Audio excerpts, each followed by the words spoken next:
Please welcome U.S. Army veteran Erica Smith.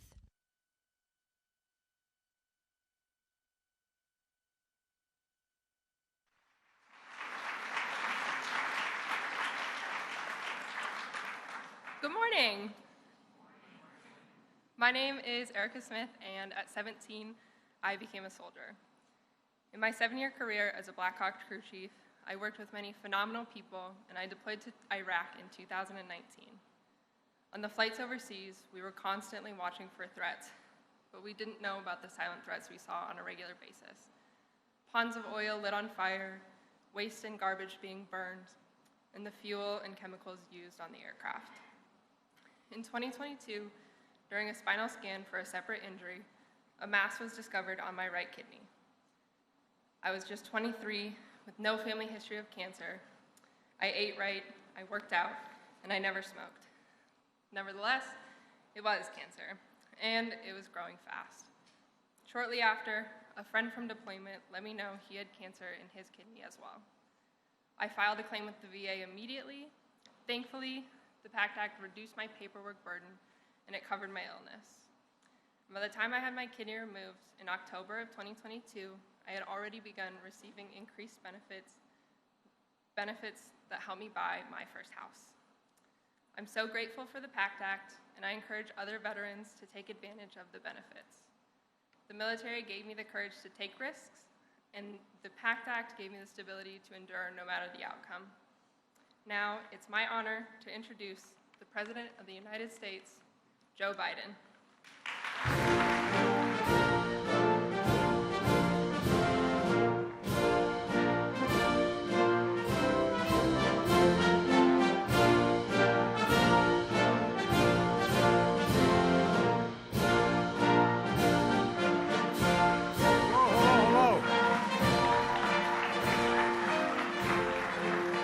Please, take a seat if you have one.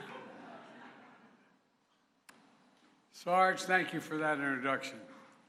You know, it's important for two reasons. One, I have been in and out of Iraq and Afghanistan over 38 times, and I don't think most people know, this audience may know, how many women we have in combat.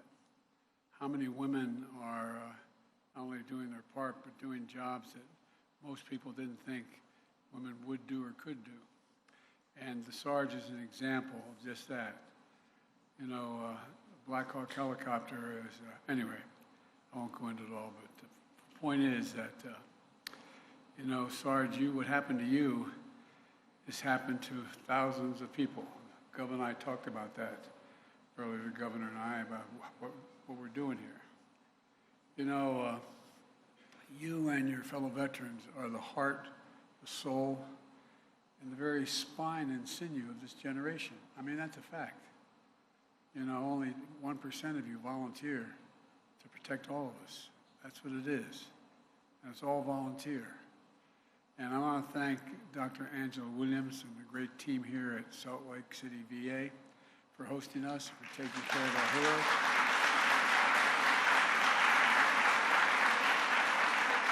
Mayor Mendenhall, thank you for the passport into the city. I appreciate that opportunity. And Governor Spencer Cox, thank you for your hospitality, but much more importantly, thank you for taking care of our veterans and for bringing along your beautiful family. And by the way, you know,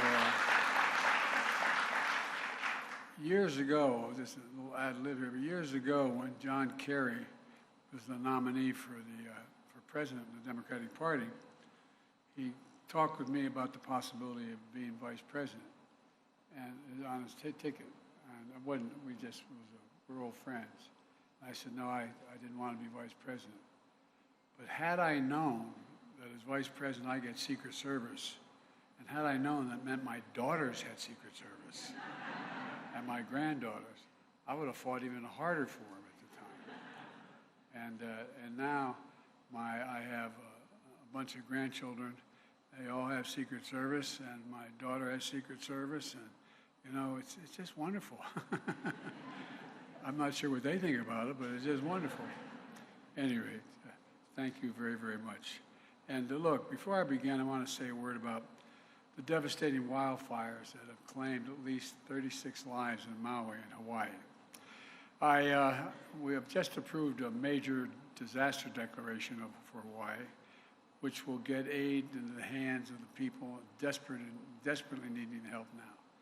They've lost, anyone who's lost a loved one whose home has been damaged or destroyed is going to get help immediately.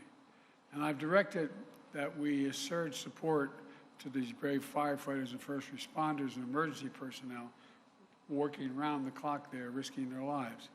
I just got off the phone before I got here for a long conversation with Governor Josh Green this morning and let him know I'm going to make sure the state has everything it needs from the federal government to recover.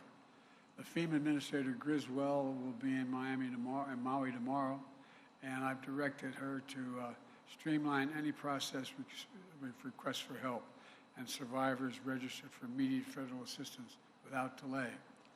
FEMA is surging disaster assistance personnel on the island, and they're going to help survivors get access to federal assistance. And you know, anybody who wants to know out there where to go if this is televised, that they can go to disasterassistance.gov, disasterassistance.gov, to learn if you're eligible for assistance. And I've ordered all available federal assets on the island, including the U.S. Coast Guard, the Navy 3rd Fleet, and the U.S. Army, to assist local emergency response crews along with the Hawaiian National Guard. We're working as quickly as possible to fight these fires and evacuate residents and tourists. In the meantime, our prayers with the people of Hawaii, but not just our prayers. Every asset we have will be available to them, and they've seen their homes, their business destroyed, and some have lost loved ones, and it's not over yet. But now for the reason I'm here today. I've said it many times before. When I started saying it 30 years ago, I got criticized occasionally for saying it. I said, we have many obligations as a nation, but we only have one truly sacred obligation, and that's to equip those we send into harm's way and care for them and their families when they come home and when they don't. 1 year ago today, we met that sacred obligation when I signed, after fighting so damn hard for the PACT Act, to sign it into law. And I want to thank all the veterans organizations for helping to make that happen, because it matters. The PACT Act is one of the most significant laws ever signed to help veterans exposed to toxic materials and help their families recover, as well as receive compensation. You remember what we mean by burn pits. You know, when we first started using the phrase burn pits, people kind of looked at us. But a burn pit is what you saw, basically the giant burn pit. The first one everybody was aware of was at 9/11 when the buildings came down. Remember all those firemen that died of cancer and how they got covered? Well, when firefighters first responded, that's what happened. Now, the burn pits in Iraq, where we're talking about, and in other countries, Afghanistan, even in parts of throughout the Middle East, they're the size of football fields, up to 100 yards long, 20 yards to 30 yards wide, and 8 to 10 feet deep. And everything you can imagine is thrown into these pits to incinerate them. The wastes of war, tires, poisonous chemicals, jet fuel, and so much more. Toxic smoke, thick with poison, spreads through the air and into the lungs of our troops and their hooches where they live nearby these facilities. I know, I've been there in Iraq and Afghanistan. I've seen them. And you can smell it in the air. You can sometimes see it. And when these troops came home, many of them the fittest and best trained warriors that we ever sent anywhere were exposed to these burn pits. They weren't the same. And thousands of troops had to live in their hooches not far from proximity from these burn pits. The one in Iraq, my son was about 400 yards from one of the burn pits, living there for a year in his hooch. They breathe that toxic material sometimes for months at a time. In the case of my son and his buddies, for an entire year, causing headaches, numbness, dizziness, cancer. This is not about my son, but just an example of how close it was. My son, Bo, was one of those persons. He went the fittest guy in his unit and came home and and he came home but died of glioblastoma. It's personal for my family, but it's also personal for so many of you. Secretary of the VA, McDonough, and I just had a long talk. He couldn't be here today, but he can tell you we're determined to address this problem, come hell or high water, and compensate these veterans and their families who have suffered from the consequences of this tragedy. It was part of my unity agenda, as I called it, when I did my first State of the Union, last State of the Union, to try to bring the country together on things I thought we all could agree on. First was beating the opioid epidemic, and we're working like hell on that, tackling mental health crisis, and there is a mental health crisis in America. Supporting our veterans. Look, I delivered that speech in March of last year, and a few months later, in August, with veterans groups making the case and never giving up, the bipartisan PACT Act was on my desk to sign into law. And don't tell me we can't get things done when we work together. Democrats and Republicans work together to get that done. In particular, I want to thank Senator John Tester, the chair of the Senate Veterans Affairs Committee, and Representative Mark Takano as well, the ranking member of the House Veterans Affairs Committee, for their leadership. They never stopped fighting on behalf of the veterans and their families. We learned a horrible lesson after Vietnam, how harmful effects of exposure to Agent Orange took years to manifest themselves in veterans, leaving too many veterans unable to access care when they needed and deserved it. And they had to prove beyond a reasonable doubt that that was the cause of their problem, which was difficult to prove in the long term. That's why I supported the Agent Orange Act of 1991, supporting veterans exposed to the harmful substances in Vietnam. Well, I don't want to see that again. The PACT Act means today's veterans and their families won't suffer the same painful, frustrating delays and denials. And here's what the law does. It empowers the Veterans Administration, the VA, to move quicker to determine if a veteran qualifies for the benefits of the law. Benefits like monthly disability compensation and regular toxic exposure screenings.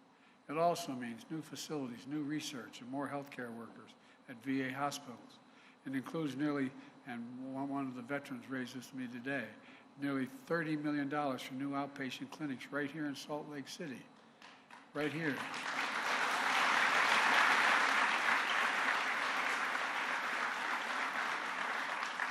And for families who have suffered the ultimate loss, it means potential access to life insurance, tuition benefits for their surviving family members, home loan assistance, and monthly stipends, which cannot replace one of the breadwinners in their home, but it sure in hell can help.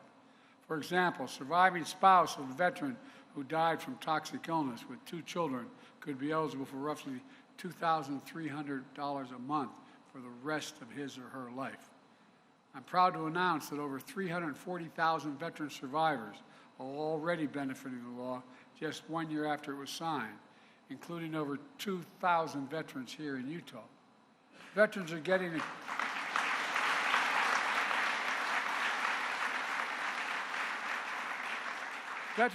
the care they deserve in every corner of the country. For example, there's an Army veteran served in Iraq now receiving care for prostate cancer at the VA in Seattle. He heard about the PACT Act and he applied for benefits the day I signed the law. Because he's already a VA patient, he didn't need to submit medical records or get separate exams.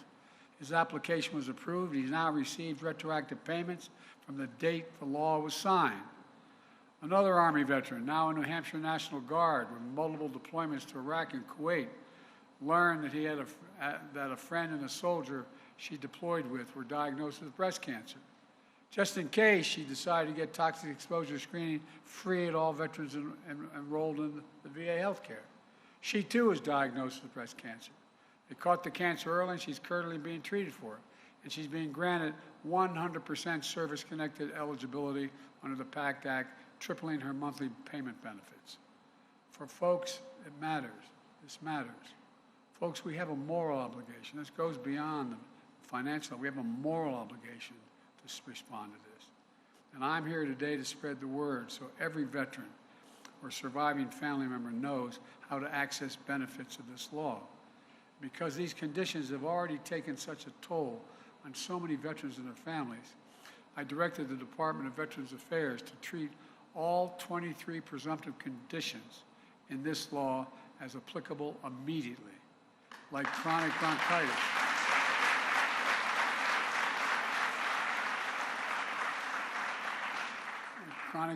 bronchitis, asthma, many types of cancer, including any type of reproductive cancer.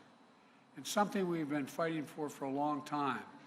Veterans-era veterans, Vietnam-era veterans are entitled to compensation for hypertension. This is now the law. And let me give you an example of why it matters. The widow of a 28-year Army veteran in Connecticut applied for survivor benefits after her husband died from gastrointestinal cancer. That was before the PACT Act was passed, and her claim was denied. In April of this year, she learned about the PACT Act and reapplied. 1 month later, because of her husband's cancer, she's now presumed to be a service-connected under the PACT Act she claimed was approved.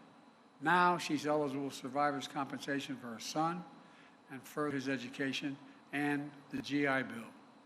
I'm urging veterans from those decades of war in Vietnam and Iraq, Afghanistan, to enroll in the VA health care, to get screened for toxic exposure, and to promptly file your claim. And for those watching this at home, visit va.gov/PACT, P-A-C-T. va.gov, I want to say it again, va.gov/PACT. File a claim or apply for VA health care now, or go to your local VA hospital and reach out to the Veteran Service Organization, like Disabled American Veterans, American Legion, Wounded Warriors Project, the Veterans of Foreign Wars, if you need additional assistance. There's no deadline to submit a claim, but if you want to be eligible to receive retroactive benefits for last year, you have to sign up by Monday. So apply today. The VA will move as quickly as possible to resolve your claim and get the benefits you deserve. We're also taking other important steps to help the nation's veterans and service members. We're helping connect veterans to registered apprentice programs so they can transfer the skills they learned in the military to good-paying jobs here at home now that we're having the largest building boom in 40 years. The VA is launching a Transition Assistance Grant Program for organizations that help veterans and their spouses find jobs when they leave the military. The unemployment rate for veterans has hit an all-time low. It is now at 2.8%. 2.8%. And we're damn proud of that. We've made that a priority since we got in office. This spring, I signed an executive order directing the VA to cut red tape and give veterans who need assistance at home more flexibility in picking who will be their caregiver.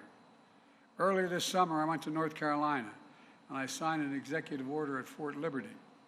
It's called the most comprehensive set of administrative actions in the history of this, and to support the economic security of military veterans, their spouses, caregivers, and survivors. Like making it easier for a military spouse to find a job in the federal government, expanding access to child care for military families. You know, when I first took office, I signed the American Rescue Plan, which invested $17 billion for veterans' health care, including mental health care and suicide prevention, to deal with the fact that more veterans have been and continue to die of suicide than in battle over the past 2 decades. More veterans die of suicide, and all the stories I heard in my home state, people would call up and looking for help. My husband, he needs help, and couldn't get through. Get back to you. 17 a day dying of suicide nationwide. 17 a day. Even one veteran dying of suicide, particularly because he couldn't get the help immediately. There's one too many. The VA is doing everything it can to, including expanding mental health screening, increasing access to legal financial support, hiring more mental health professionals, which was one. Where's my commander that was here? One that you brought up. We're hiring more. We're hiring.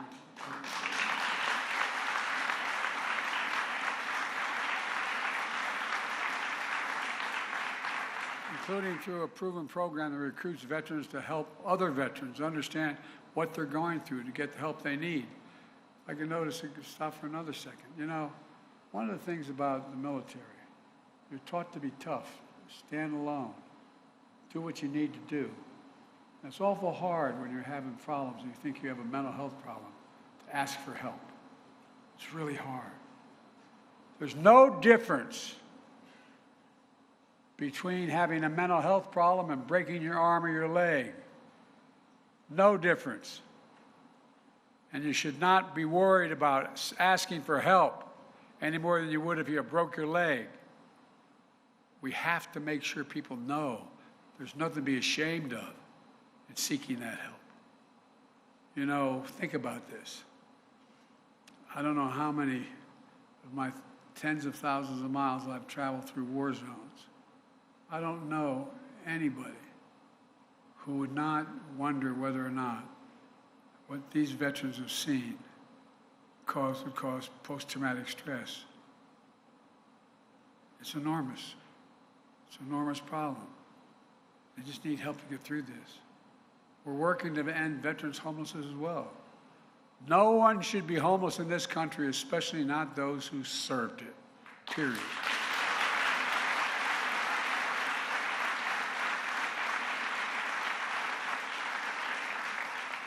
Last year, the VA found permanent housing for over 40,000 veterans and set a goal of permanently housing at least another 38,000 this year. And I'm proposing that Congress join in and triple the number of rental assistance vouchers for extremely low-income veterans. Now.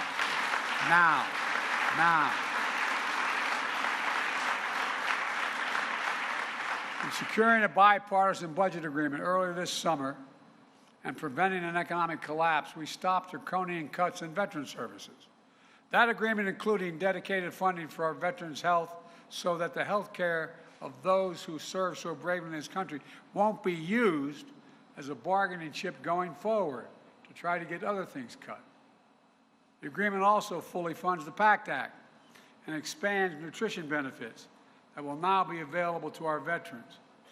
After serving this nation, no veteran should go hungry. No veteran should go hungry.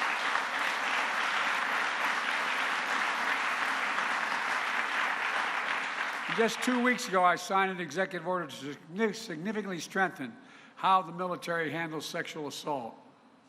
We're moving the authority for addressing sexual assault claims to specialized independent military unit outside the chain of command. That was a long time in coming, but it's a big deal. And we all owe a thanks to Senator Gillibrand in New York for her leadership in this, so she did not give up till she got it done. And there's more to do, but we've made a lot of progress, and we've got to keep going. Let me close with this. After I signed the PACT Act into law last August, I handed the pen as a tradition. When you sign a piece of legislation, particularly a significant piece, you have the people who are responsible for getting it done for you on the stage with you when you sign it. And you traditionally give the pen to the most consequential person who helped that happen. We got finished, and I signed the pen to the widow and daughter of Sergeant First Class Heath Robinson, a veteran for whom the bill was named. His widow was also my wife's guest at the State of the Union. A family that suffered the greatest of losses, but turned their pain into purpose. I handed the pen, not to the mother, but to Sergeant Robinson's little girl, a lovely little kid sitting next to me. And she looked at me, and she said, "Thank you for my daddy. Thank you for my daddy." I think she was talking for all of us. Everyone who fought so hard came together to keep our promise to the veterans and to keep faith with our heroes. That's courage. That's character. That's who all of you are. Not hyperbole. I want to thank you all. Democrat, Republicans, Independents, for your work to get this bill to my desk and to get it signed. As I said, I was going to sign that bill come hell or high water, no matter how long I had to keep the Congress in. It's just another reminder of what we know to be true. We are the United States of America. There's nothing beyond our capacity when we decide to work together to get it done. We never fail when we do that, never on any major issue. So God bless you all, and let's continue to work together. And God save our veterans. Thank you.